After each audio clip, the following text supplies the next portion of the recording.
نقص غذائي خطير قد يهدد كوكب الأرض ناجم عن ارتفاع درجات حرارة الأرض بمقدار درجتين في غضون العقدين المقبلين. البنك الدولي دق ناقوس الخطر وتحدث عن نقص غذائي في أفريقيا وفيضانات متوقعة في آسيا.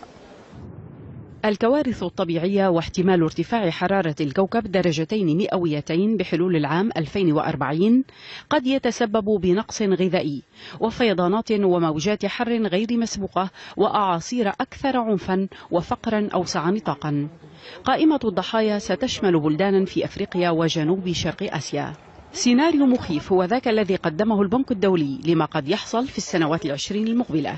فبحسب المؤسسة المالية الدولية فإن دول جنوب الصحراء الكبرى في أفريقيا ستسجل تراجعا بنسبة 10% في إنتاجها الزراعي الإجمالي، و40% من أراضيها المخصصة لزراعة الذرة ستصبح غير صالحة للاستخدام في ثلاثينيات الألفية الثانية.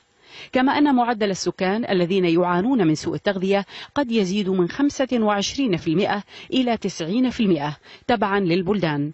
أما في آسيا فأرقام البنك الدولي ترجح أن يضرب الجفاف الهند، فيما ارتفاع منسوب المياه في جنوب شرق آسيا المترافق مع أعاصير قد يؤدي إلى فيضانات ضخمة تغطي قسما كبيرا من بانكوك في ثلاثينيات الألفية الثانية بحسب التقرير.